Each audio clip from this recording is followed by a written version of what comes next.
Good morning, one and all. I am Dr. Balaji Singh, Professor of Forensic Medicine, ACS Medical College and Hospital, Chennai. Today's topic is communication skills among medical students. 5 elements of communication skills are active listening, empathy, straight and clear talk, non-verbal communication. Fifth one, emotional touch to your speech. Coming to the active listening. What is active listening? Actively listening. Listening is a energy consuming process. Hearing may not be energy consuming, but listening definitely it is a energy consuming process. That too active listening, actively grabbing the information from the speech is active listening. There are so many components in active listening. While listening, you may ask open-ended questions, or you may request clarification from the speaker.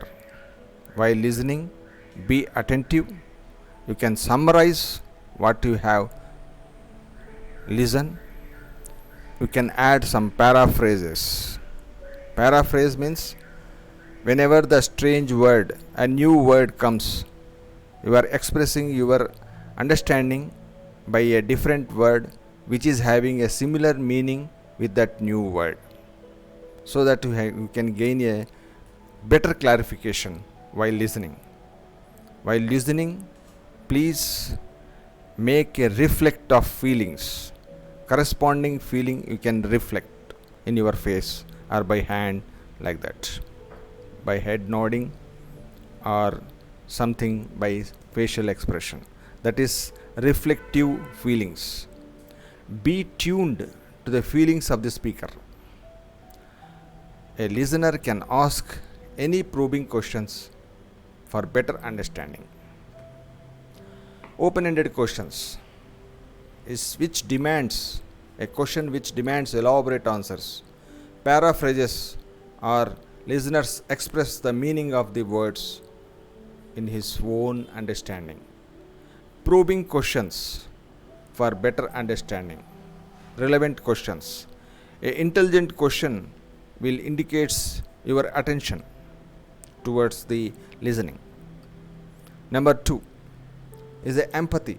Empathy is the capacity to understand the feelings of the opposite party, so that you can better understand the speech what he is saying.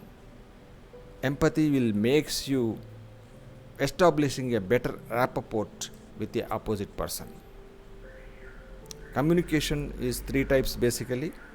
That is with the opposite person, that is interpersonal communication. If you are communicating yourself, that means you are talking with you yourself. That is intrapersonal communication. If you are giving a public address, that is called mass communication. In this class, we are mainly concentrating on interpersonal communication, that is IPC. Empathy otherwise is the understand and feel of the mind setup and emotions of the opposite party, so that you can better establish a good rapport with the patient or opposite party. Number 3, the third point in communication is straight talk. Whatever you want to communicate with the other person, you make it straight. For example, if ask somebody to show his nose, if he is showing like this, it is straight talk. Instead of that, if he is showing like that, it is not a straight talk. Coming to the non-verbal communications. Non-verbal communications are very, very important in transferring the information from the opposite party. These are mainly facial expressions and body language. Even your clothings, ornaments, and circumstances will convey the information. According to one study, 55% of the information will be transferred by non-verbal communication. Giving a pause while you are talk will provoke some thoughts, some enthusiasm, some curiosity in audience.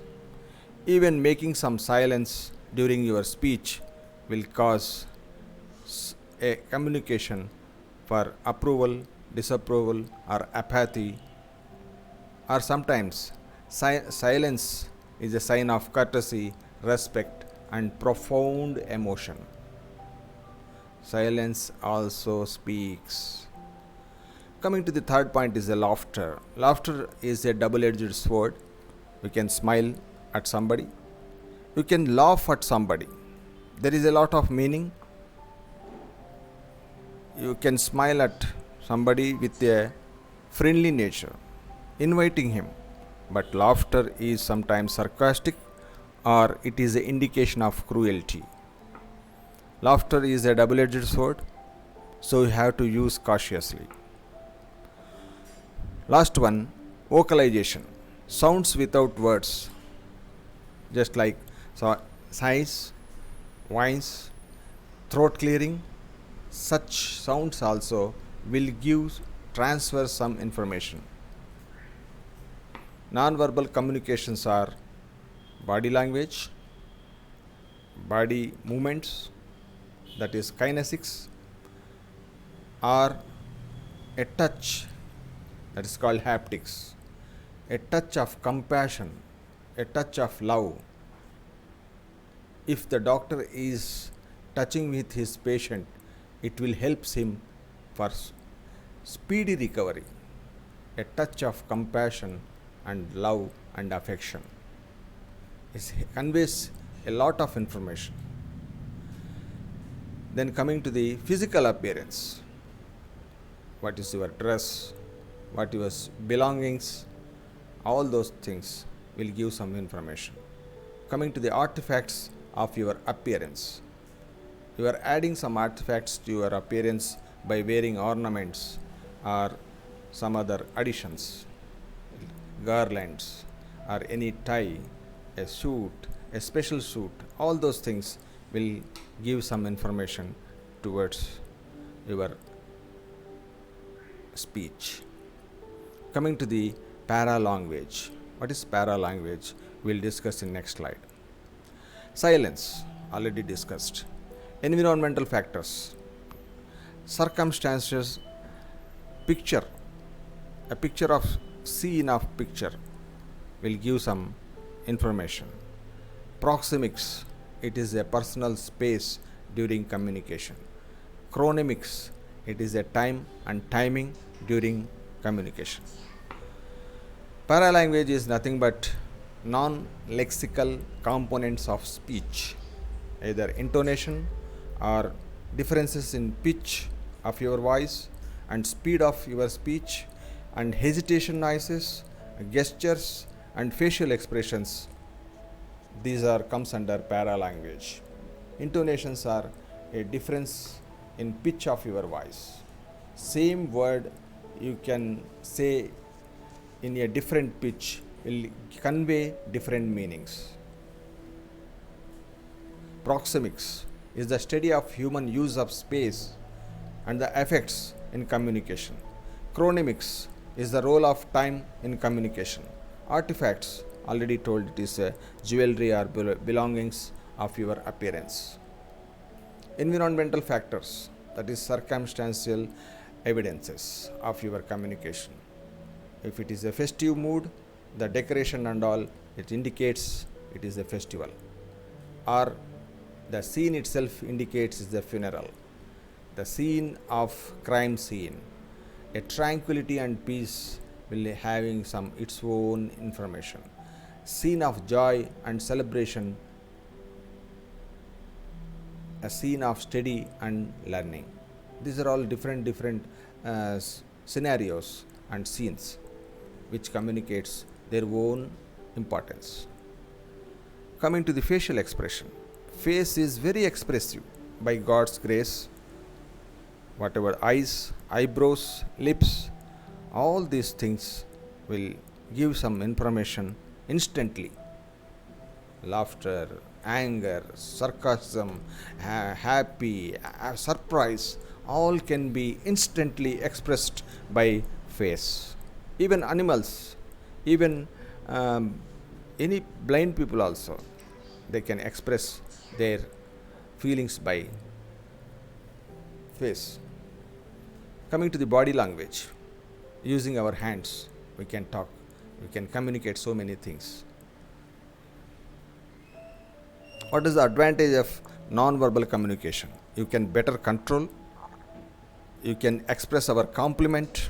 For example, bending your head or bending your whole body up hip will gives a greatest attitude of your compliment. Greatest communication of your compliment. For traffic control, extending your limbs, we can say something. For substitute is a non-verbal communications are the substitute for your communication. For example, simply saying, showing your hand, it communicates something. Non-verbal communications, NVC, gives instant effects, and it may aid to your verbal communication. Corroborative evidence. Sign or marks of identity. A peculiar gesture or habit will give the identity of a person. For example, rubbing nose before talking or showing some hand over the neck is a peculiar to a particular person. Colors as a powerful means of communication. Pictorial presentation of mass communication, wall posters, or you can add some pictorial presentation in your theory exam in addition to the writing. Arousing stronger response by non-verbal communication. Contradict. Sometimes if it is not body language is not matching with your words, it will cause some contradict. Restate or emphasize of your verbal communication. Even for illiterates, you can communicate by non-verbal communications. Even with animals, you can with animals, NVC is the only way of communication. We can add some emotions to your speech. That is the fifth one. 27 categories of emotions are found according to one study. Emotions are nothing but they are manifestations of our neurophysiological changes in our mood or feeling. They associated with thoughts, feelings, behavioral responses, pleasure and displeasures, etc. Emotions are linked with mood and personality. Emotions are expressed consciously or subconsciously. With these many emotions, it is important to know how and when it can be used. Emotional speech is very effective way of communication, but most of the times in academic matters the emotions are having least importance. Only in drama or entertainment programs, emotions plays a major role. So the entertainment programs are very attractive. If you are adding some emotions to your speech, it is more memorable. Sometimes it is pleasurable or sometimes vice versa. Emotions can also allow us express ourselves. Emotions will give others to better understand. Emotions makes people relate. All these three things have an opportunity for more people to listen to the speech. So add some emotion to your speech if necessary. Thank you. Thank you very much, my dear students. We'll meet you in the class of attitude. Thank you.